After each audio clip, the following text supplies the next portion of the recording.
Welcome to Mac Geek Gab, episode 942 for Monday, August 22nd, 2022.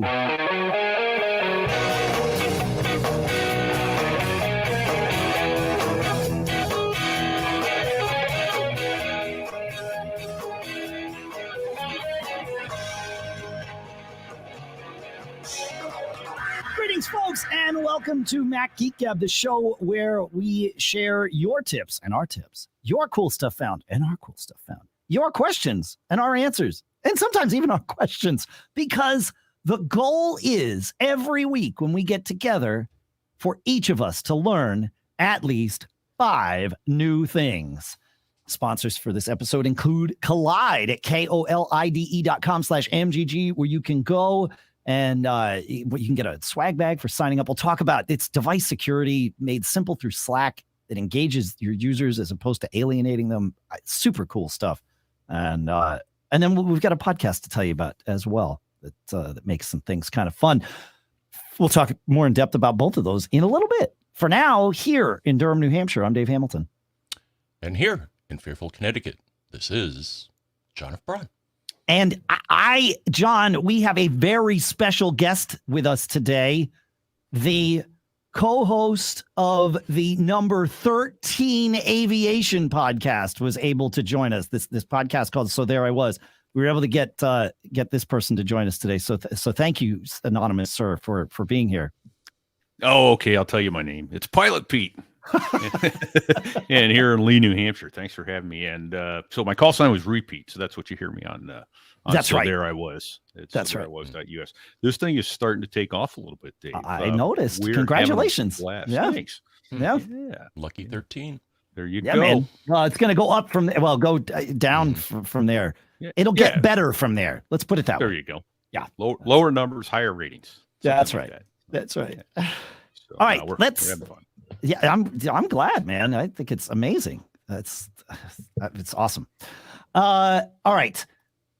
Starting with a quick tip from Brian8944 in our Discord group at macgeekup.com/Discord, shares with us how to turn on Siri's captions on iPhone and iPad, and doing that so that you know what Siri thought you said.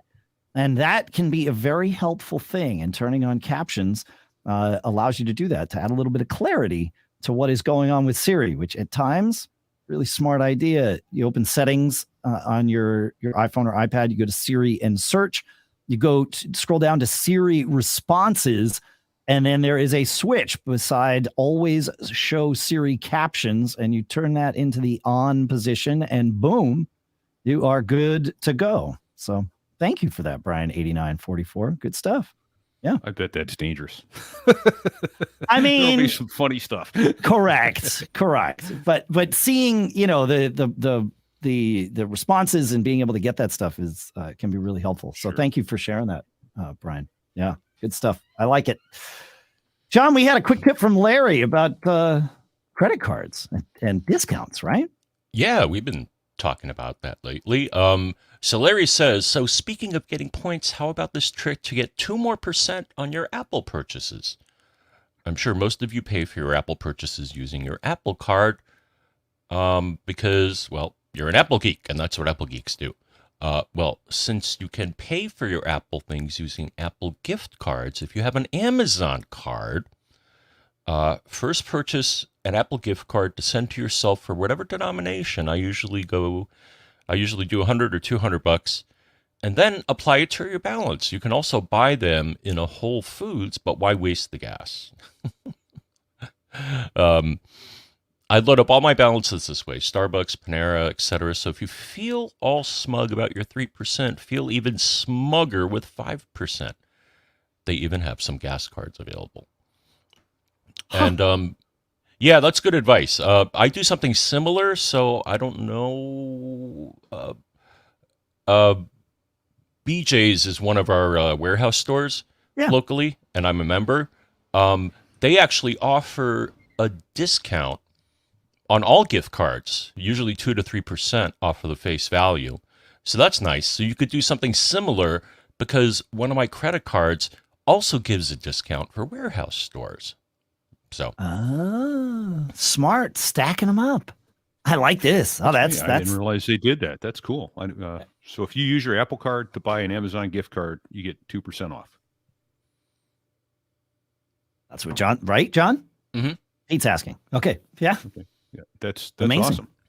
That's awesome. Because I know the one thing, like we drove to Florida a couple months ago and I used my Apple Card. Mobil and Exxon have a deal where if you use Apple Pay, you get 3% off your gasoline.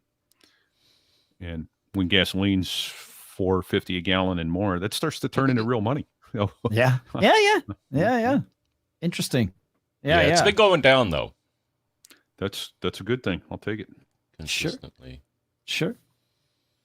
The fact that we're happy about gas being below $4 a gallon is a whole other conversation. I think we've been conned, but that's really conned is just a bitter pill song. So I'll put the link for our video in the show. Speaking of using our gas, I have been using iOS 16, the betas on my phone. And the other day I was heading somewhere and asked it to get directions to somewhere in the middle. And it said, oh yeah, do you want me to add a stop? And this is new. You could not previously do this with Apple Maps. And not only could you not do it with Apple Maps, you certainly couldn't do it with CarPlay and Siri. And it added the stop just fine. It worked great. So like you don't have to use Google Maps anymore if you want to do the multi-stop trips with like on the fly and all of that. The other thing I did, and I swear I've tried this in the past with utter failure. We were coming home from somewhere, and quite frankly, we needed to find a place to pee.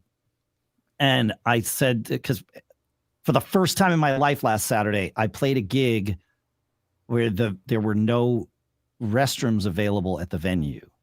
I won't get into the details, but yeah. Wow. There's a first time for everything. I've been playing gigs for 35 years or something. Never had that happen before. So, and we had like an hour and 15 ride home. So I was like, yeah, we're going to have to, this is going to be uncomfortable if we don't stop to pee. So, and there was supposed to be some like Dunkin' Donuts that wasn't open by the time we left. So I was like, well, let's find a McDonald's. Okay, great. And so I asked Siri, I said, find me McDonald's along our route. And she did, and listed not only all of them and showed them on a map, but indicated the amount of time it would add to our journey, essentially what the detour would cost us to go to each of these places. And it was like, okay, well, this one's, the closest one to you at the moment, but it's going to add 10 minutes to your journey. But if you go to the one that's, 20 minutes away, that's only going to add 3 minutes to your journey or whatever. It's like, wow. Then, of course, it turned out that the McDonald's we went to, the lobby was closed because there was some sort of fire. It added far more time to our journey. That wasn't Siri's fault, obviously. Yeah, but the improvements, the incremental improvements to maps in iOS 16 are stellar. So be on the lookout for that whenever you add iOS 16. If you're one of the beta people, great. If you're not, it's coming. So yeah, it's come a long way from the days where the icon drove you off a bridge. Yeah. Well, it's come a long way. I had given up on Apple Maps, as I think many of us had. Like pretty much people that didn't live in the San Francisco Bay Area found that Apple Maps was a disaster. And so we all used Waze or Google Maps even, but I think most of us just standardized on Waze. I certainly did. And then when I got my iPhone 12, I think I got a 12 Pro and then went to the 12 Mini, right? Because anyway, I'm stuck in the weeds here. I think they were released at different times. But anyway, whichever 12 I got first, I decided I was going to do just a start from scratch kind of thing. I'm not going to reinstall my apps. I'm just going to start it fresh. It's been too long. And I decided I would only load the apps that I was going to use. I wasn't going to preemptively load anything on my phone.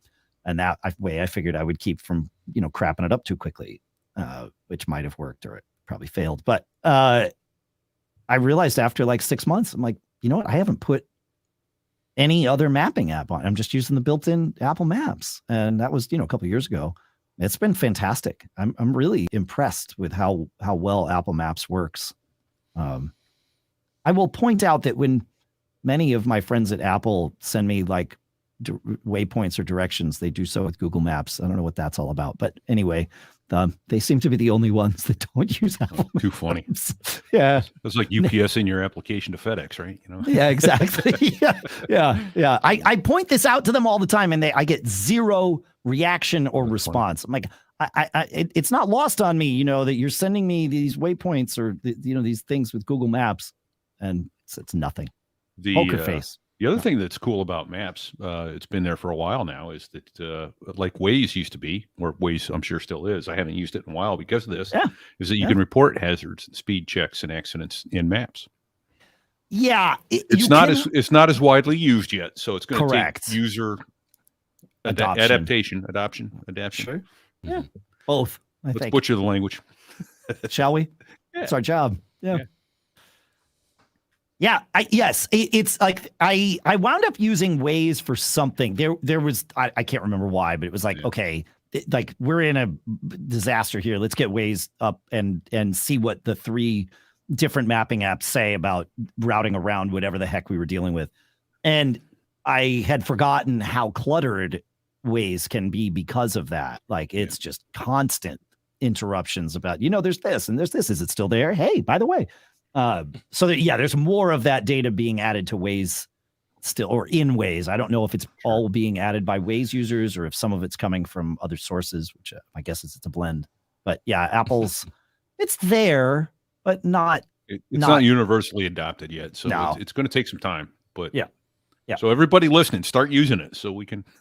Yeah. Yeah, they report. I remember when you and I were traveling in California one time, and Waze kept coming up and saying water ahead, and I'm like, I can see that. Yeah, right. Yeah, exactly. There's also cars. Yeah.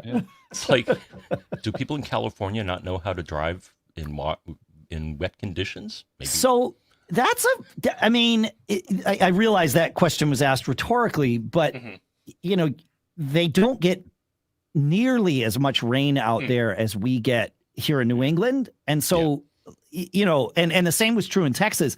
Like when we would get a first rain after a while, and the same is true here. It's just less frequent because we get rain, pretty consistently. But that, first rain can make the roads really slick as it sort of lifts up to all the oils that have yet to be washed off. And so that may be why it was telling us that. I don't know, but I agree with you. It seemed a little, it was like, oh, okay, yeah, water, right. Got it. There it is. Yep. Yeah. So, yeah.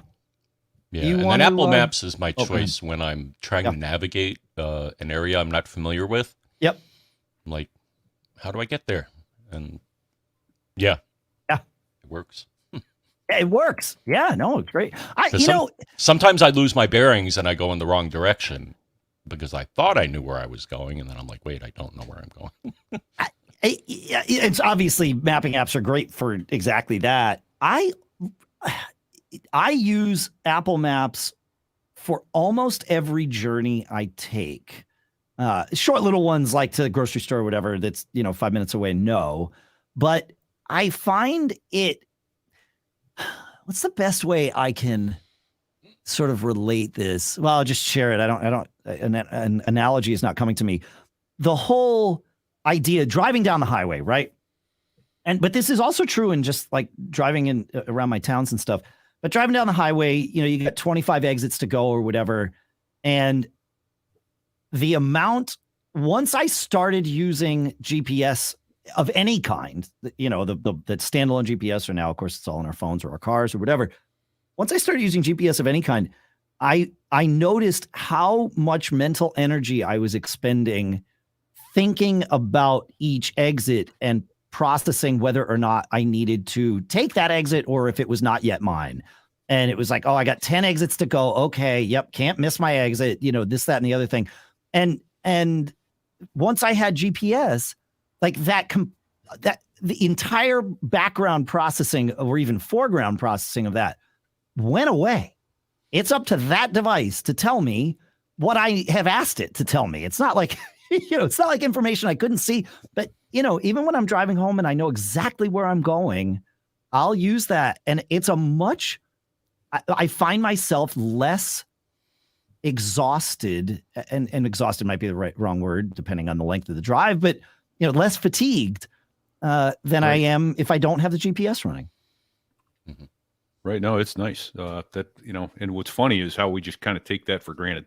Because yes, I remember I was active duty the first time I ever saw a GPS, and it was about twice the size of those old brick cell phones.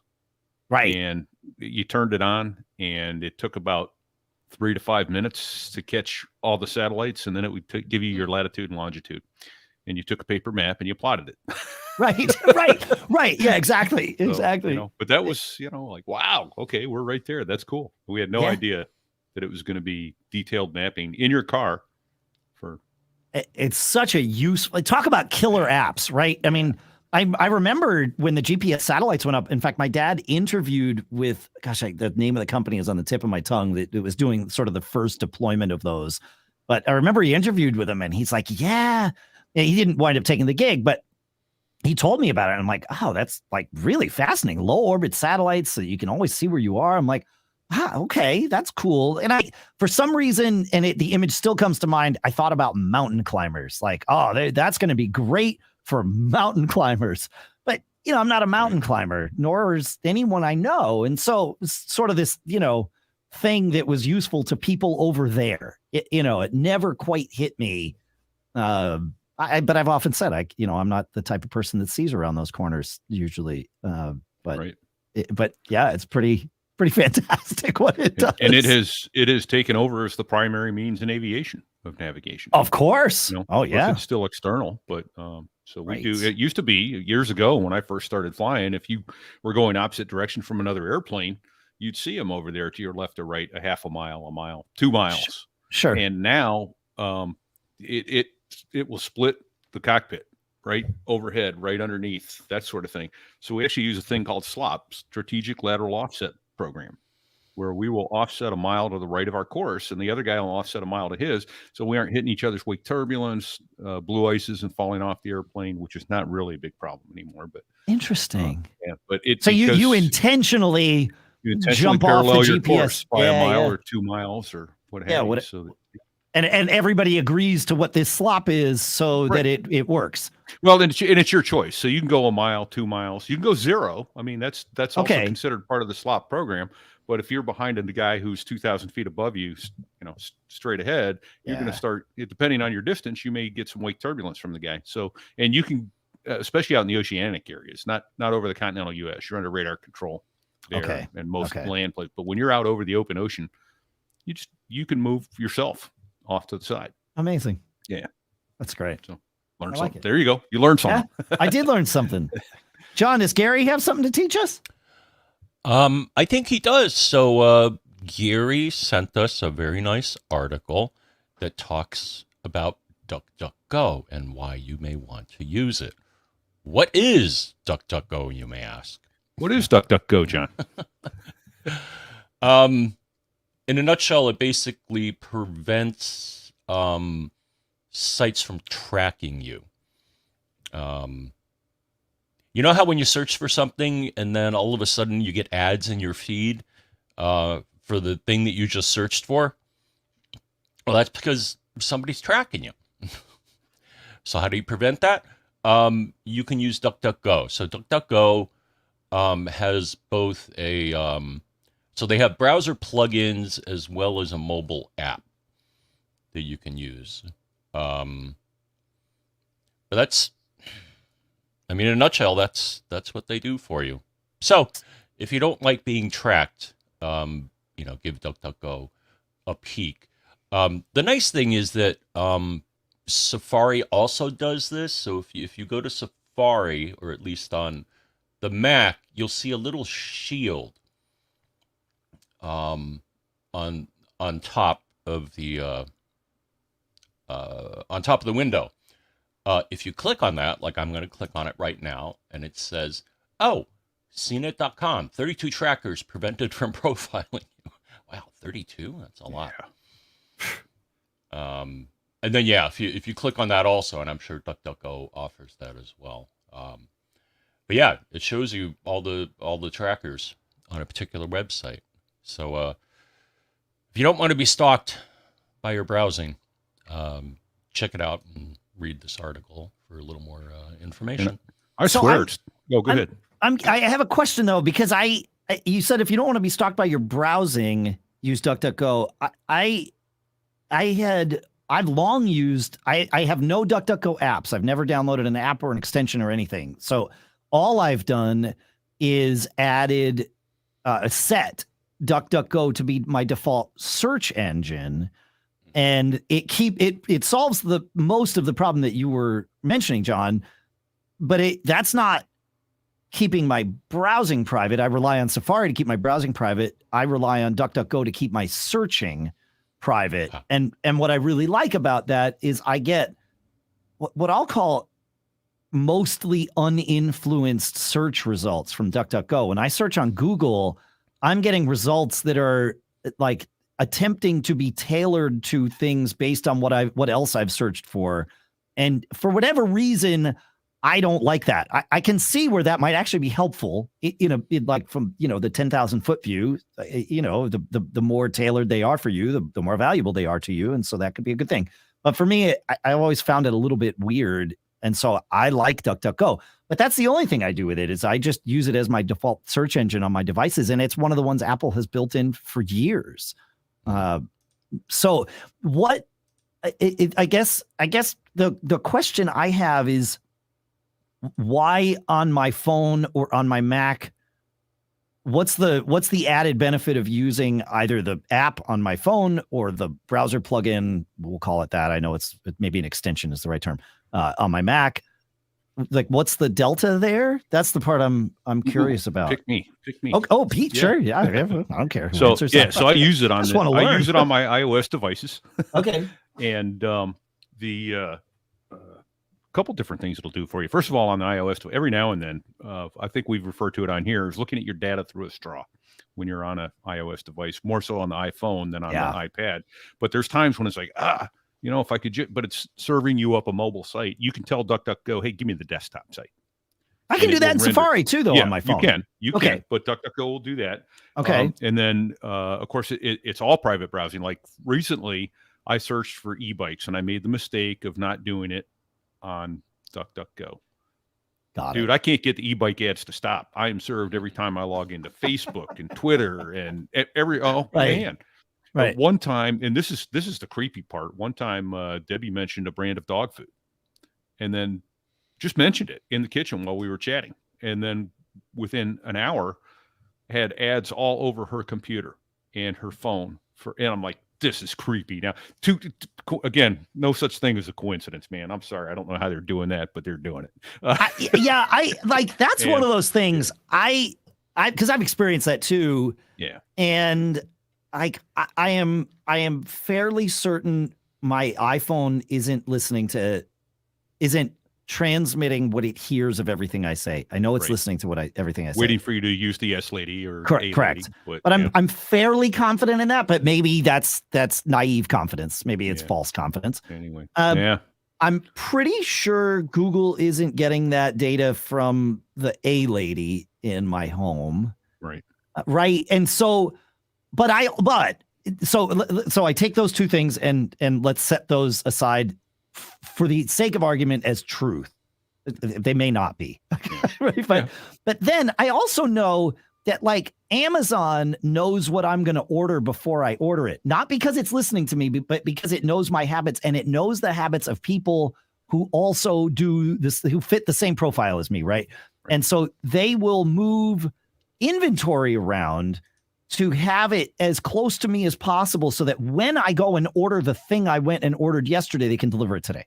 Right. And they know this. And of course, they're not doing it just about me, because they would lose money if they did that, because they're going to guess wrong some not insignificant percentage of the time. But they're going to guess right enough that if they're doing it en masse for, millions of us in any given area, they get it right. And Amazon is a great logistics company. So if I take those three truths, and combine them all together, is it possible that like the dog food companies or whoever they use for their ad targeting is doing something similar in profiling and saying, we think this person is going to need or be interested in our food on this day, and let's deliver the ads? Because it's creepy when you say, you know, Alpo dog food, and then you see an Alpo dog food ad, but it's not creepy when you say Alpo dog food and you don't see an Alpo dog food ad. Right. And we don't count the number of times that happens because we don't. Our brains look for patterns, and that's because our brains look for patterns. And so how frequently correct is it? And my guess is not all that frequent, but it's relatively inexpensive to do a test of targeting ads, you know, those kinds of retargeting, things like that. Sure. So I've always thought it's just, okay, you guess a lot, and occasionally you guess so correctly that it seems creepy, but it's probably not as sinister as we think. Yeah. That's my... There you go. That may well be. I just know that when it happened, and I've seen it happen a couple times. It's not just, you know, but like you say, you know, you notice the pattern.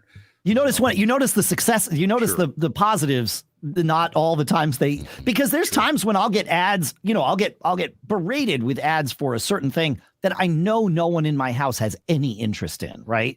And it's like, okay, well, they think I want that. I don't, but they got it wrong. But whatever, you move on. Sure. So yeah. I don't know. I'm in the ad business. I've never heard of people talking about using that kind of like, we heard someone say this and now we target them kind of thing. Like there's zero discussion of that. If somebody had that technology, it wouldn't be hidden. Well, right. Exactly. I get that. It's just, and here's the thing though, but here's the dog food one. I'll mention the brand just because it's not, it wasn't Alpo. It wasn't I get it. It was Farmer's Dog. And it's like, oh my God, you know, where'd that come pretty from? Niche. So exactly. So that came up, but, hey, two other quick points though, about the browser that, the iOS browser of DuckDuckGo. One is that when you're done, you can there's a little fire icon at the bottom and you touch that and it will burn all your cookies, all your browsing history, everything you've typed into it. It completely wipes it from the phone unless you tell DuckDuckGo, hey, fireproof this website. I want to be able to come back and pick where I left off. So it will burn everything except what you tell it, hey, I want this. I want to be able to go back to this. So I think that's pretty useful. That's pretty cool. Okay. Yeah. All right. Yeah. You're answering my question despite my efforts at tangentializing this. Thank you. Yeah, no, this is good. Huh. All right. Cool. Now here's a weird one. The other day, I got an email from Amazon and they're like, did you know that your inkjet printer may be running low on magenta? And I'm like, huh? How do they even know that? Wow. But it was very specific. Because is your printer connected to like, well, is it connected to like HP or whoever made the printer and they're funneling that through to Amazon and targeting you? Maybe it's a Canon. Okay. And now that I think about it, I think I did link it to a cloud service. So maybe they picked it out of that. That's wild. I don't know. Maybe. It was just kind of weird. It's like, how do you know specifically which one of my inks are running low? Yeah, that's pretty. Huh.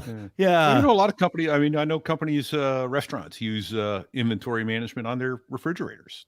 The food that's going in and out, and it automatically orders. Resupply, and they can tell when they're going to use more fish and more steak, and there's some big brain people figuring this stuff out. It is pretty impressive when you think. Well, there's money in it, right? Yeah, you know, right? Absolutely. If they can sell if nothing else, saving money. That you aren't wasting food, throwing away what's not going to get used. True. That's a fair point. Right. Well, that's the pitch to the consumer, which in this case is a business, but you know, like that, it's like, if you do this, you'll save money, but also, you know, use our service to order from. And we've got you, you know, it's a symbiotic relationship. Right. So, any more on that, guys? Okay. I will share one last thing on this, and that's from listener Brian Monroe in the chat here. Says that beware of DuckDuckGo these days. They are pro censorship as much as Google, and so he says there's really no difference in using DuckDuckGo versus Google. You know, traditional endpoint security tools can make your workplace feel like a surveillance state, turn users and the IT team into adversaries, don't want that, and ultimately drive your employees to work on unsecured personal devices. This is bad news. Good news, though. It doesn't have to be this way. Our sponsor, Kolide, is a device security solution built around honest security. Their philosophy is that employees aren't your biggest security risk. They're your biggest allies, and your relationship with them should be based on transparency and informed consent. So Kolide works by notifying your employees of security issues via Slack and then giving them step-by-step instructions on how to resolve the issues themselves, truly making them your allies, engaging them. This is great stuff. For IT teams and security teams, Kolide provides the right level of visibility for Mac, Windows, and Linux devices, and it can answer questions about your fleet security that traditional MDMs cannot. You can meet your security goals without compromising your values.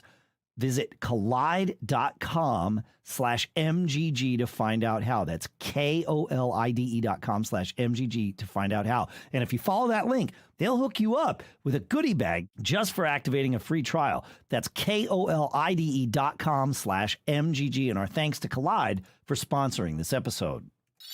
Next up is another podcast you might want to check out, because when it comes to covering all things tech, boy, do we have a show for you.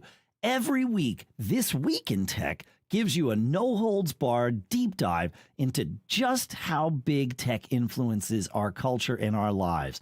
Join Twit.tv's Leo Laporte and their ever-changing panel of journalists and experts every Sunday. Sometimes I'm even on that show, as they break down and often disagree on the latest in tech. Subscribe to This Week in Tech wherever you get your podcasts, and our thanks to This Week in Tech for doing this swap with us.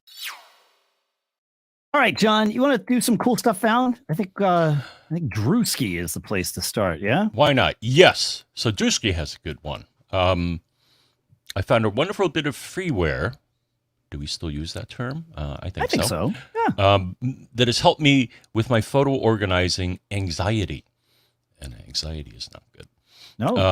Well, a little bit is, but in my experience, digital cameras and phones have been good at saving the wealth of info contained in the EXIF, exchangeable image file format, data. I'd hazard a guess that for most of us, much of that data, such as the metering mode of or the focal length, is unimportant. Maybe. To him, yeah. But it may be for some people, especially if you're learning how to take pictures properly. However, what can be of extreme importance is the photo date and time. My photos library is regularly used to verify dates and times of events that we often can't remember. The created at a modified date and time that the Finder uses don't always correspond to the date and time the photo was taken. Also, if you forget to use the Export Unmodified Original in macOS Photos, the date and time data are changed, at least for videos. What better way to remember the date and time of a photo than by renaming it? I was ready to shell out $25 for a macOS app to do this for me when I stumbled onto this German site, dev.de, which features this free open source app called appropriately EXIF-Renamer. It works on all variety of digital photos, videos, and audio files. There are options for the format of the new file name. It flags files that have the same EXIF data, and more importantly, it doesn't disturb the original data. Very cool. Huh. Yeah. Thank you. EXIF-Renamer from qdev.de is where it is. We've got a link in the show notes, of course, at macgeekgab.com. Is it, the question I have, is it going to goober up, that's a technical term, goober up your database in photos? I wouldn't use this on your photos library, right? I would just use this for folders of things you've either exported or that aren't, aren't otherwise part of that. Gotcha. Okay. Yeah. Good stuff. Cool. I like it. Don't try this at home. No, do try that at home. Just not. No, I mean not in photos. Yeah. Don't use it in exactly. photos at home. Yeah. Then we'll have other questions to answer. Yes, that's true. We do like being able to do this show. We don't like being the cause of the problems that allow us to do this show. So yeah, Mike, shares with us two new things. He says, when you were talking about travel accessories, I have two to add. The company Hyper makes an amazing gallium nitride charger. In fact, they make two of them, a small and a large, the large still being amazingly small, about the dimensions of a credit card, and just a little thicker than that. He says the large has 3 USB-C ports and 1 USB-A. The USB-C charge at 100 watts, and I've had no trouble charging a MacBook Pro, an Air, and an iPad Pro all at the same time, seemingly at something approaching full speed. The unique feature it touts is that it passes through an AC outlet. So you plug it into the wall, and then you still have an outlet that you can plug something else into. It says the part I like best, and it's so often overlooked, is that it fits flush against the wall. I've been to many older motels that have loose outlet switches, and a charger sticks out far from the wall, especially a heavy one like the Apple laptop charger, and falls right out onto the floor. I've seen this. He says these hyperchargers, by being light and sitting flat to the wall, I've never had a problem with this for falling out. Very cool. Yeah, I'm not sure. The 100-watt one is $99 at Hyper's site. The 65-watt one is $70. That has 2 USB-C and 1 USB-A, and also the pass-through. They both do this pass-through thing. They're both listed as out of stock at Hyper's site, at least at the moment we're recording this. But yeah, keep an eye out for that, or maybe grab one at a reseller like Amazon or something like that. Very cool. Huh. Thank you for sharing that, Mike. I like. Yeah. It's so good. This gallium nitride stuff, like, it makes that the space and weight of packing chargers and the heat given off. It's like so much. This is one of those. I mean, it's not a revolutionary improvement. It's an incremental improvement, but it certainly is a welcome one in my book. Absolutely. I think I've replaced pretty much everything with the gallium nitride stuff, and I'm probably going to do it again, because now that they've got them in the right form factors for me, that moving to, you talked about this after your last trip, John, but now that we've all got lots of more than one USB-C device that we travel with, this AKA, a MacBook and an iPad that both use USB-C, that's where it's like, okay, now I need all new charging gear. So it's fine. But just how it is. Yeah, but they're not going to stop at USB-C. There'll be a D or some other. And that's the problem, right? When are they going to? I guess we were good with Lightning for a long time. We're still good with Lightning. I think we're going to have Lightning on our iPhones 14 as well. Sure, but eventually, no. Everything it's now you've got a mishmash. You used to be able to carry, a USB Lightning, and then maybe a USB micro. Yeah, that was it. Now I've got 4 cables and adapters. That's the way to go. The adapters. The adapters, at least today. Yeah. Having adapters for both directions, USB-C to A and USB-A to C.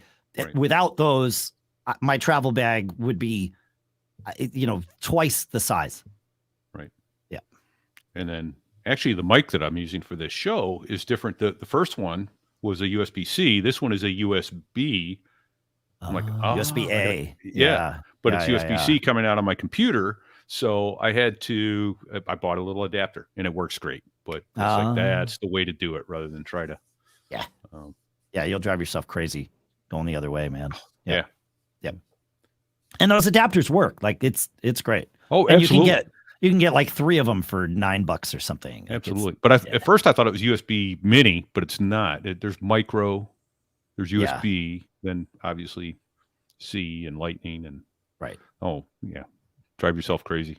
Yep. What I ought to look for a website that puts the photos and throw the link in the show notes. Let me see if I can for the USB what shapes. Kind is what? Yeah. Yeah. It's a good idea. Well, you guys are chit-chatting about the next one. Okay, cool. Phil shares with us a something we've mentioned before, but Phil has a sort of a different take on it. He says, I want to remind us all about SwitchResX or SwitchRes 10. I'm not sure which way we're supposed to pronounce it. He says, I have an old 2011 2.5-inch 2.5-inch iMac. I think it's a little bit larger than that. That I've been using for music production. Works surprisingly well with maxed out RAM and a big SSD. Great. I added a 32-inch LG HDR display as a second monitor to the iMac, but could only get it to display at 1920 by 1080. So things looked pretty large. Not bad, but it wasn't great for displaying my DAW's mixer, like Logic's mixer.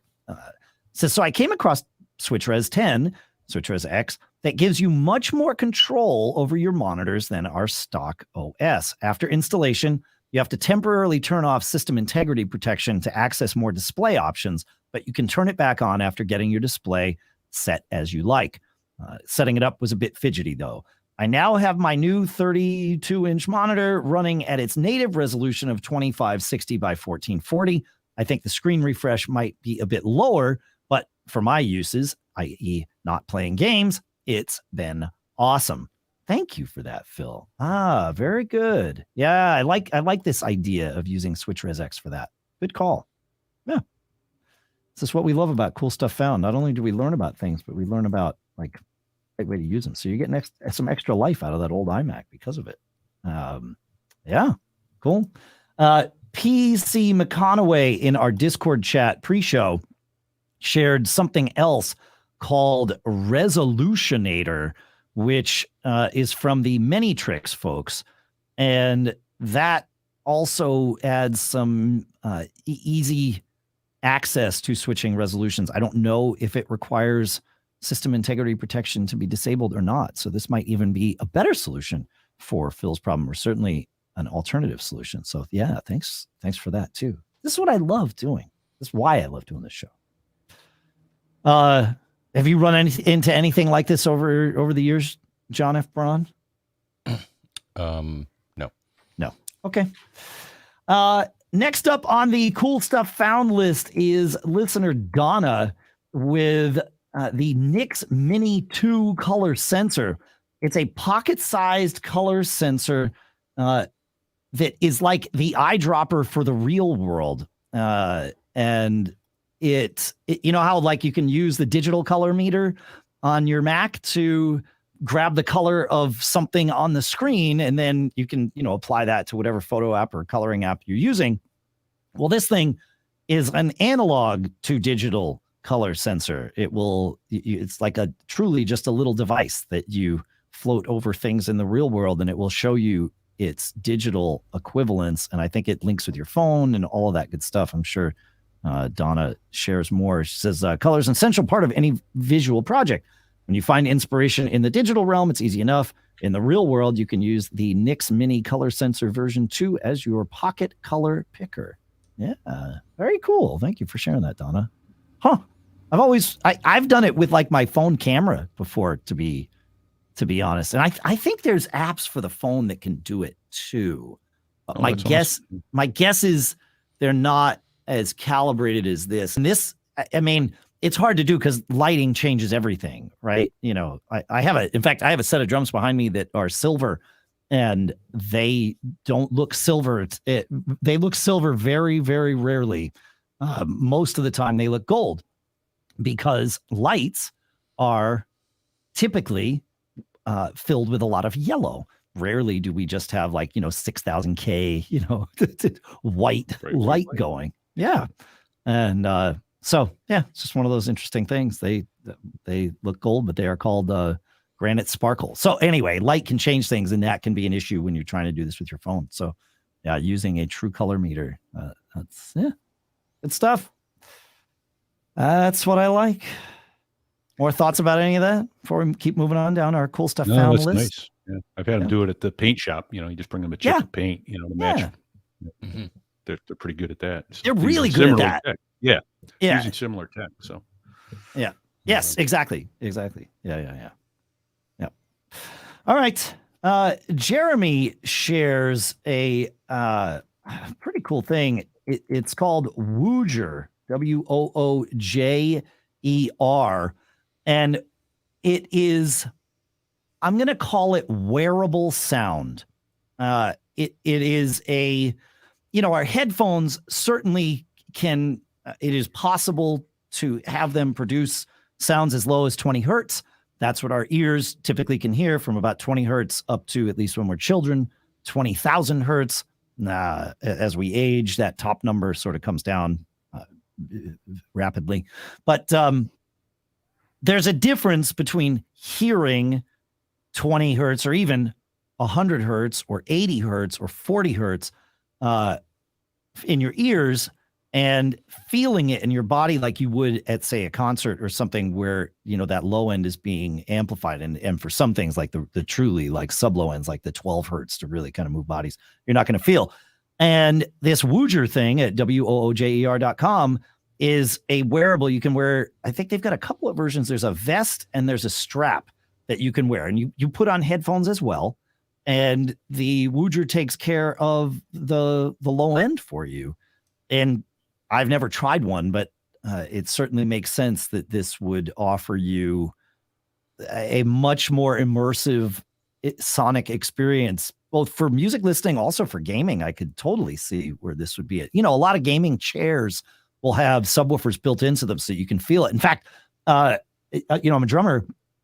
They, as more and more people moved to in-ear monitors, and gave away the like monitor wedge that would be, down on the floor screaming at you all night. You could hear a lot better and at a lot lower volume with in-ear monitors, which is a good thing, as long as you don't turn them up too much. And then that's a bad thing. But regardless of how much you turn them up, you're never going to feel that thump of, even a 12-inch speaker next to you.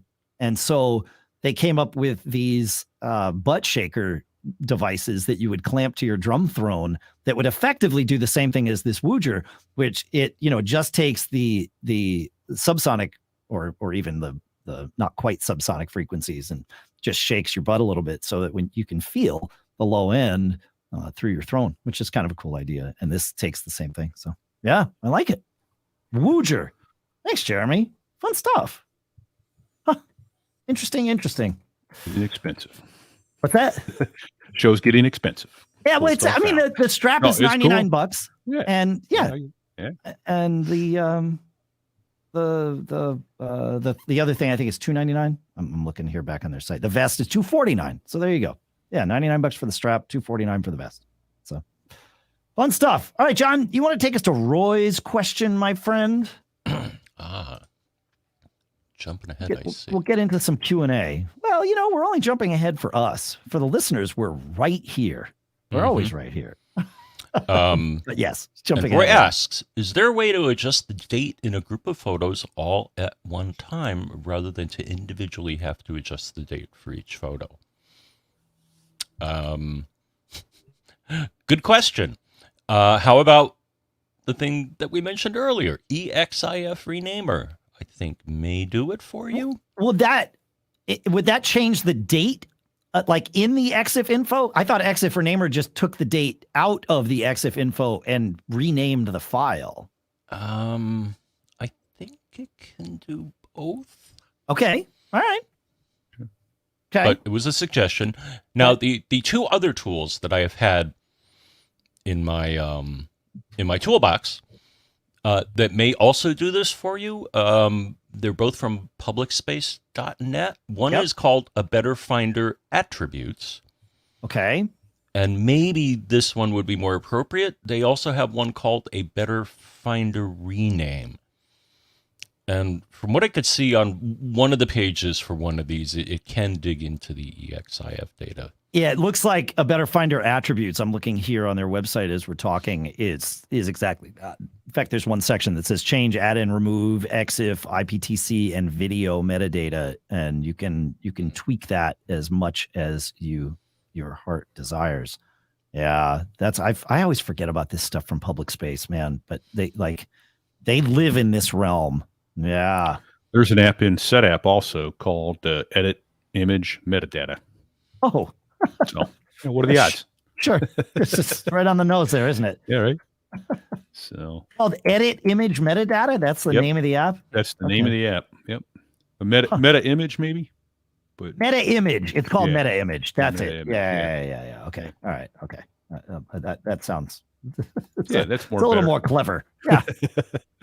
Maybe the description is edit image metadata. It is. I had it backwards. That That's was all above meta image. Ah, got it. Well, that's the thing you would be searching for. So, right. Yeah. Right. I just put in the word metadata, and it was the first thing that came up. Ah, very good. Yeah. All right. We'll put links to both of those in the show notes. Yeah, that's good. Great stuff. Set app routinely, man. I need to remember. I need to make it a habit to go there first, for sure. So, yeah, they've cracked the code on a lot of this. It's a nice job. Well, I mean, they've, in a sense, they've solved the discovery problem as long as we remember to use them for discovery, which clearly you do. And John, you often do. I rarely do. But by curating a family of apps that for the most part doesn't have a lot of duplication, and for the most part, it may not have like the cream of the crop of an app that does the thing because they can't negotiate the right deal with whomever that is, but it will have an app that is capable of doing the thing that you want to do, and very capable, and oftentimes, more capable than any of us need for those little things. And so, yeah, you just go in there and you search for, like you said, you search for metadata, and you found an app that will do this for you. So, yeah. Mm-hmm. Yeah, I remember somebody a while ago asked about they were having problems dealing with PDF files. Yeah, and I was like, okay, well, if Preview doesn't work for you and Adobe's doesn't work for you, which it really should, right? I mean, Adobe's PDF stuff's been kind of stupid over the years, if you ask me. But But yeah, so I went into Setup, search for PDF, and there were numerous options. Yeah. So yeah, exactly. Yep. Good stuff. All right. Sticking with the photos thing, but from a slightly different angle, Steve asks, he says, I have a problem so far that I have had no success. I'm an avid national parks visitor, 362 out of 431 visited. That's pretty good. He says, my primary photo library for my national parks photos is my iPad. It's primary, and it's a 256 gig iPad. It is my primary file used more than my MacBook Air. There are more than 12,000 photos, including those of family trips. And he shows how he has albums, and he has one sort of parent album called National Parks, which has like 10,000 photos in it. And then in that are nested albums for each park. So all broken out. Very nice. His problem, he says, with this National Parks parent album getting so large and my grandson beginning to become efficient in iPad use, I'd like to move all of my National Park albums from the iPad Pro to my new 512 gig iPad Mini that I got to use exclusively for my travels and all things national parks. TripIt, his stamps, all that good stuff. And I'd like to use it under a separate iCloud account. I've spent hours online with Apple support utilizing 4 different advisors. Their most viable solutions are to open a National Parks album on the, on the existing iPad, but only open one of them. Select all of the photos in the park, airdrop or copy those to the iPad Mini, and then create a new album, rename it, paste it in, drag it under the National Parks album, rinse and repeat 300, how many parks has he visited? 362. So, repeat that 361 more times. Choice B is highlight and copy all 9,000 photos, but without the album structure. He doesn't want that either. He says, I'm not sure what to do. So I'm assuming that Steven is not currently using iCloud Photo Library. But he says he is backing up all of his photos to iCloud. And so if that's the case, he's already using iCloud storage for these photos, which means he has enough iCloud storage for these photos. So I think if it were me, I would enable iCloud Photo Library, at least temporarily, to sync the 2 iPads with each other, and making sure on both of them to check that slider, John, that is, download and keep originals on this device, right? So that in the end, both of these devices will have the originals of all of these photos and your iCloud, or your photos album structure. And then all you would do is turn off iCloud Photo Library on the iPad, or on both of them. You could. And when you do that, it's going to ask you, do you want to keep the photos locally? And you say yes, and then it will let you. And then at that point, you're done. And if you want to log into a different iCloud account, you certainly can, because the photos are staying locally on your Mac. But I'm not entirely sure why you wouldn't just want to keep using iCloud Photos throughout all of this, because why not? Like, if you're already backing them up to the cloud, why not let iCloud Photo Library do that, quote unquote, backing up for you?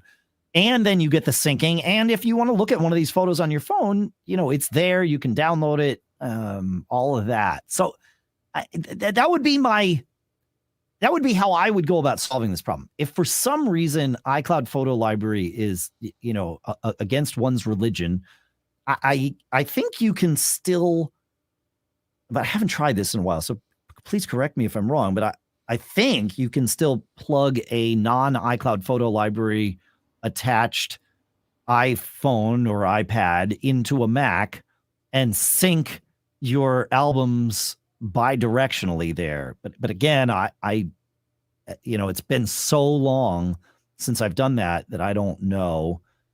You could also try using, could you use, no, I don't know that Power Photos does that. iMazing might do that. I don't know. Any ideas from anybody else there? I haven't done anything but photos for years. So I think, yeah, there used to be it was for everything else too, was Synology, which was iTunes spelled backwards. Right. I don't even know if that's still available. Right. yeah. But that allowed you to access the stuff on your iOS devices. I know iMazing will let you do this kind of thing. So that might be the answer. I don't know. What would you do, John? That's what I was thinking. Okay. iMazing. Yeah. Let you peek into your device.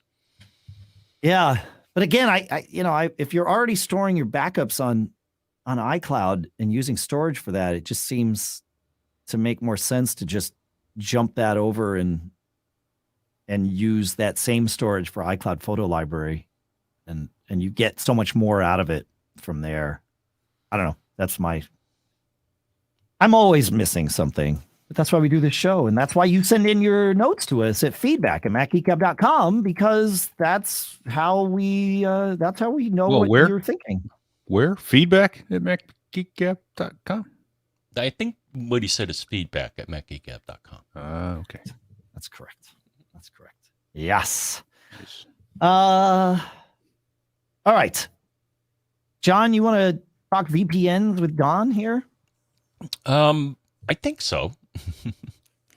All right. So Don asked the question, thinking of installing a VPN to protect privacy. Do you have any recommendations for best VPN and reasons and features? Will a VPN protect my emails? And I'm going to kind of address this backwards, if that's sure okay with you. Based on what I've seen, your email path should already be encrypted, in that they use SSL or TLS to secure that channel. So your connection to your email provider should be secure. Now, if you want to get beneath the covers, you can go into the terminal and type netstat, and that'll show you all your network connections, including the ones to your mail servers. And they're going to have a little .imaps, and I'm going to assume that means IMAP secure. And I would think it'd be similar for the outgoing as well. Now, if you want to protect your email, another thing is, though I've not been doing this, you can use an SMIME certificate if you want to sign and encrypt your emails.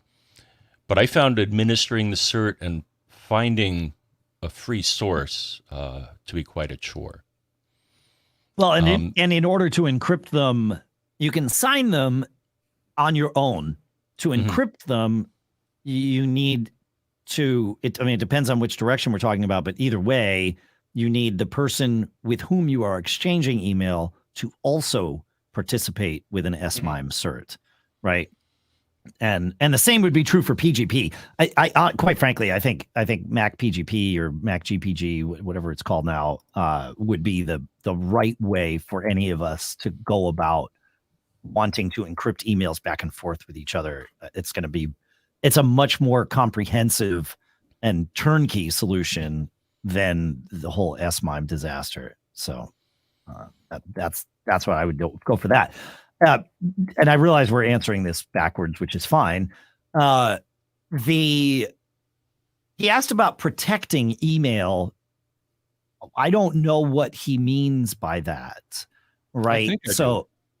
Okay. I mean, and maybe I'm wrong. We each have our own guesses. John's guess was about the transport and maybe the encryption of the email. Your guess, Pete, is? I just assumed that my email was always in the clear. Maybe I'm wrong. I just assumed my password and username was going to my mail server in the clear, and therefore being VPN'd up, which was the way to go. So, no, it's not. Yeah, it's not as in the clear as you would think, so long as you're doing what John mentioned, which is using SSL for the transport of your, of all of your email, which by default most of us are. These days you'd have to go out of your way to use email in the clear. So almost all the certainly clients, Thunderbird, Mac Mail are all going to be SSL. And all the servers are going to be SSL. Sure. And all the clients will attempt SSL by default and only fall back to not SSL, there. But again, that might not be what our listener was asking, right? That's what I took away from the question. Yeah, he might not want the people on the network, the people who manage any network he's on, to know where his email is stored. And that would certainly be seen when you go to connect, even if you connect securely to, say, Google's server. You're connecting very obviously to Google's server. They can't see what's being sent, but they can see the type of data that's being sent. They can see that you're connecting on an email port, et cetera, right? So it all and stored on your computer, and more importantly, stored on the recipient's computer. Your email is stored in the clear, and very, like the protecting email in transit sort of pales in comparison to the fact that it's going to be stored forever in the clear on the other end, and potentially stored in the clear, or at least, in the clear once a subpoena arrives at your email server too. And so, encrypting it via John's methods, with SMIME or GPG or whatever, PGP, would be the right thing. So we don't know what that means. Shall we move to the VPN part of the question here? Sure. So option number one, if you have a Synology, which I don't know if you do, but if you do, they offer a VPN server, which is what I personally mainly use. So that's one option. But then the other... that won't protect the activity from his network. That's only for if you're somewhere else and want VPN from like Starbucks or a hotel or something like that. You're VPNing into your house, but everything you do from your house can be seen by your ISP because you're not using a VPN for your outbound stuff. So just making sure everybody understands. Thanks for clarifying. Yeah. Outside of that, we have a friend who overanalyzed VPN offerings. So we're going to point you to Allison Sheridan's 2022 VPN research for Mac users. She distilled down, she went through everything Consumer Reports did and sort of distilled that down to 4. And those 4 are Molvad, Private Internet Access, iVPN, and Mozilla VPN. And she did this just back in May of this year. So like this is super current. And she went through, I think it wound up being like 7,000 words or something like this, but she distilled it all down and came up with a series of criteria, which she explains, and ranked that criteria, and then went about evaluating each of these VPN services and came up with, the bottom line, where she tallied everything up and came up with the fact that private internet access scored the highest by far. And some of these things, in no particular order, are platform availability, turns itself on automatically on untrusted networks, easy to figure out how to trust a network, family sharing, price, speed, you can have it on enough devices, local network access. Is it pretty? Is it fiddly? Those things are important. She tallied it all up. Private internet access won by a landslide. And we had a conversation about this back when she did this. And I switched immediately after reading this. I'd had ExpressVPN that I've been using, and it was like, oh, okay, well, this is easy. And I think I was able to get 3 years of PIA for, I don't know, $79 or something like that, $99. It's like, okay. Plus 3 months.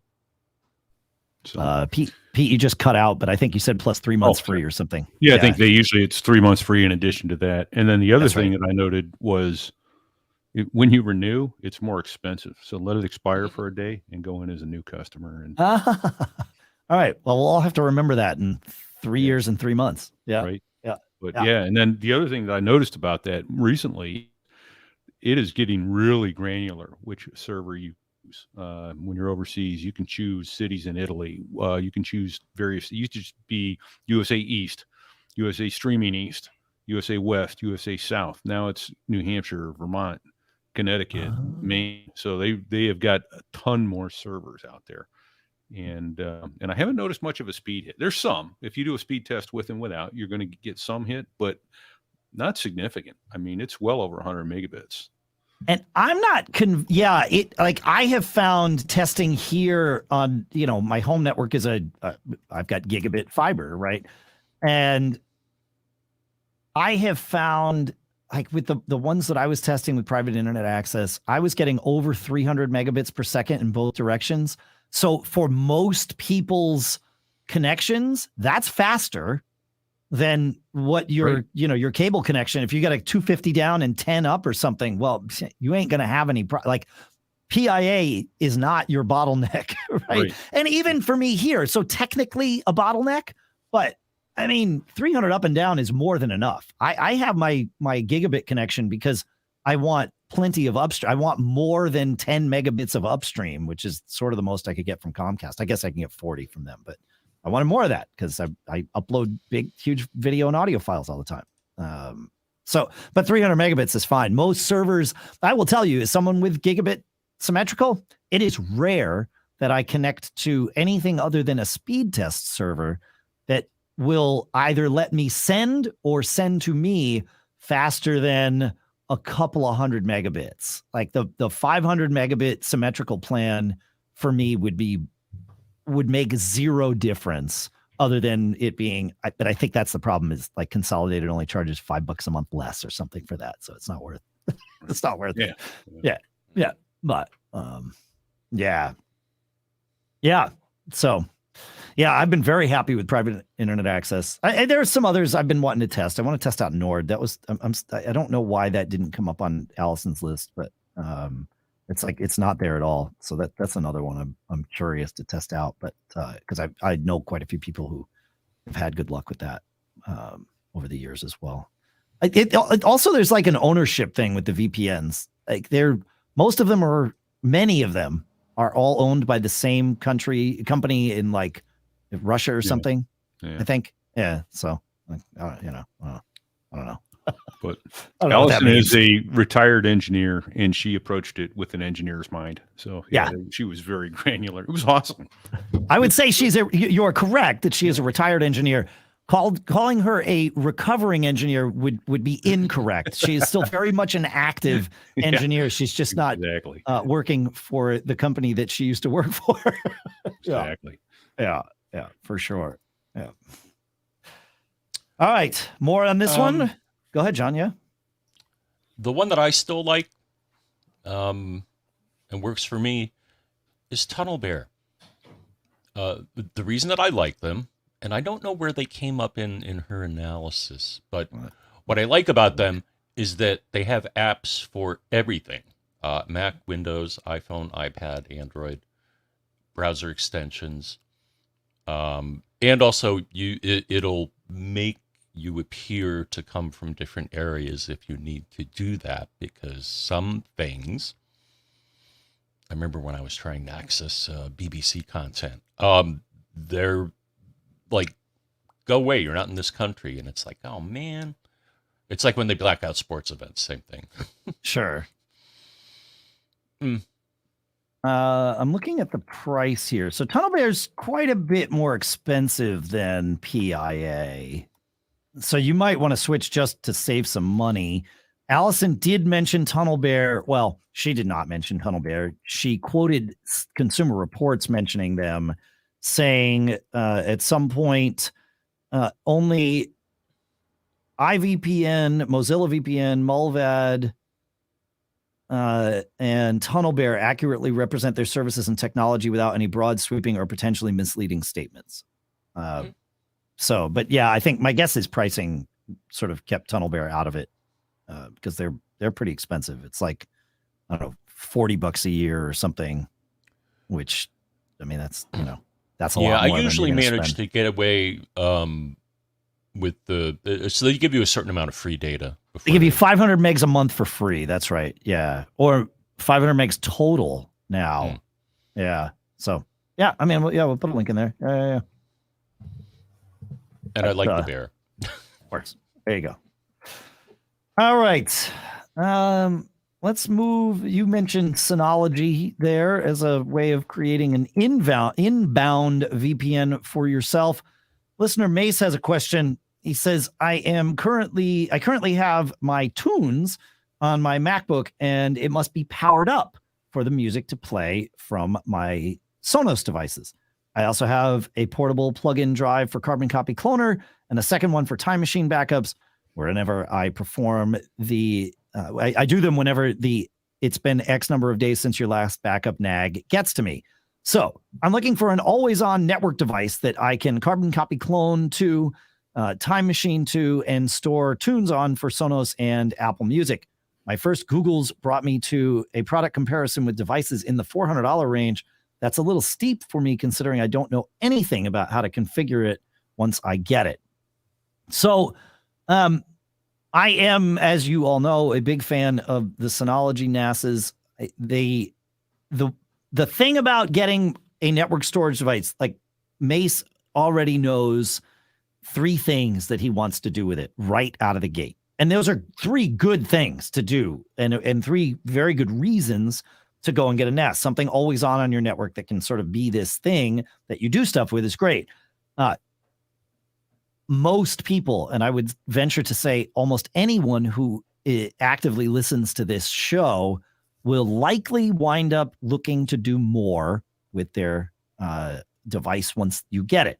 And so he was looking for, what's a good entry level model. So for me, entry level is 2 drives. Synology definitely sells, at least in the past, has sold 1 drive models. I figure if you're going to bother to do this, start with 2 drives. That way, at least you've got some fault tolerance. And if a drive dies, you're not losing your data. And there's 3 of them that I would go with. I'm going to list all 3 on our site. And in fact, I've built a little URL that will compare all 3 of them for you so that you can take a look on your own. But they range from the DS220J at $187 up through the DS218 Play for $230 and the DS220 Plus for $300. And the lowest end one has 512 megs of RAM. The DS218 Play for an extra of $43 has the same CPU, but doubles the RAM up to 1 gigabyte. That will make file sharing quite a bit faster. And then the top of this particular line that I've created is the 220J at $300. That adds a Celeron processor, doubles the RAM again to 2 gigs with the ability to expand to 6, brings support for BTRFS, which is Synology's APFS-like file system, and more. That's sort of the top of the, well, it's not the top of the line of the 2-bays, but it's the top of the line of the entry level 2-bays.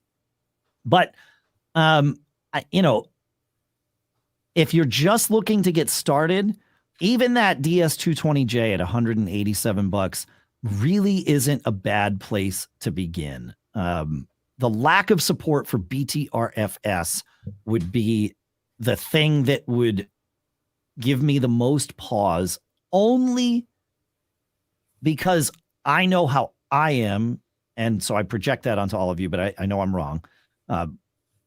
I know that eventually I would want to have more storage than just the 2 drives that are in there.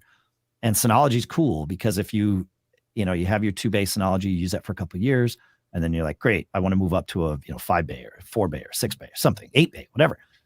The coolest part is you can take those 2 drives out of your original one, put them in one with 2 or more bays, and all of your files, all your configuration, everything comes with. And so once you get to that point, you're going to want to be on BTRFS, and you're not going to be able to if you don't start that way. So you'd have to, rebuild your volume and sort of go through all of that. So that would be the only reason, but I don't know. You need to decide for yourself if that's the reason to spend an extra $113. If it is, do it. I don't think you'll be upset about it. If it's not, don't do it. And I also don't think you'll be upset about it. So it really comes down to that. But I would say one of those 3 for entry level. You could certainly go and get the, the 720 plus or whatever it is. It's, also 2 bays and has way more computing power and all of that. But I don't think it's going to make a difference for you out of the gate.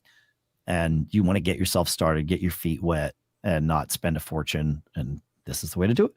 So that's so Dave, I have a question then. Are any of the 3 or 4 bay drives within $50 of these 2 bay drives? Oh. And would it be worth just going to the 3 bay or 4 bay to start and only putting 2 bays in, and then go as you need it? So I mean, I think that would be my approach for expandability, but that's not a bad idea. And the answer is no. I think you're even at the top end, probably $100 or $150 away. So, you're talking about tripling the price pretty quickly to get, and that's, I think, what Mace was finding. So, if you want to get your feet wet, the one of those 3 is not a bad place to start. Okay. But if you've got the extra cash and you want to future-proof a little, then yeah, absolutely get one of the 4 or 6 bay ones, the 5 bay ones. I'm lamenting the lack of the DS1520 Plus in the product line,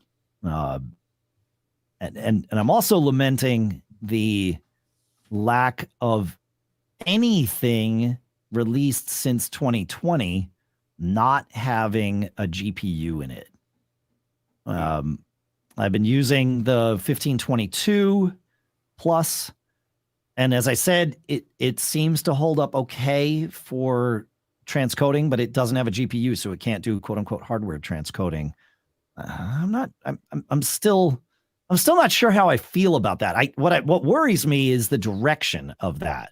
If there hasn't been a product release since 2020 with a GPU, does that mean that Synology is not the right brand 5 years from now to be using for our media libraries? Because it's kind of an easy way to make a NAS friendly to all of that transcoding that we at times are going to want. Yeah, so like, I don't know. I'm asking questions. Get them on the horn and give them a brush with this shake, Dave. Yeah, well, it's yeah. You know those guys, right? I do. No, yeah. I have a call scheduled with them coming up to ask that specific question. Yeah, and I'll report back what I find. Yeah. Because I was amazed at the support that I got. I had a file corruption issue 3 months ago or so. Yeah, and it's a 7-year-old drive, and I didn't get any pushback from them. Yeah, that's old. It's out of warranty. None of that. They scanned it and they went, "Oh, you got a corrupt file. We got this." Yep. Boom. Yep. Yeah. Yeah. Which model are you running these days? Is it the 920, John? Is that your kind of your primary one, the 920 plus or whatever it is? Is that right? DS 918. 918. Oh, okay. Yeah, and then the one below it is a DS. I can't quite make it out. But is the 918 your primary? I kind of split workloads across the two. Okay. Which one do you have your media library on? The one that's below it. But again, you can't see the model. Interesting. It's a 6-bay. Oh, okay. Yeah. All right. Okay. Cool. Fascinating. Yeah, I was looking at the processors and yeah, so like for example, Plex, when it's doing the potential for transcoding, I wanted to put on the machine that had the beefier processor. Yeah. Right. Okay. Yeah. So yeah. Okay. Yeah, if you that's the right decision. Yeah. All right, folks. Well, that brings us to the end of our fun little time together here this week. I hope you learned your 5 new things. I definitely learned my 5. It's fascinating stuff. Yeah, it's a good show. Good stuff. Yeah. Congrats again on your show, Pilot Pete. So there I was. Thank you. Yeah, we're having a ball. Yeah. The show that came out yesterday, wildest landing in naval aviation history, bar none. And we talked to the crew that did it. So I can't wait to listen. Yeah. I can't wait. All right. Cool. John, you got anything else to share with them as we begin to head out for the week? No. Okay. Thanks for listening, folks. Thanks to CacheFly for providing all the bandwidth to get the show from us to you. Thanks to Kolide at kolide.com/MGG for sponsoring the show. Thanks to Twit for doing the swap with us. Thanks to all of you for sending in all your tips and your questions and just listening to the show. It's amazing. We are humble stewards and very, very thankful to be able to do this all the time for all of us. John, I think I was the one that started us off today. Do you have anything to finish us off, my friend? Well, I'm going to end it with some advice, and that is don't get caught. Made on back. Hey, if you're at Podcast Movement this week, look us up. John and I will be there.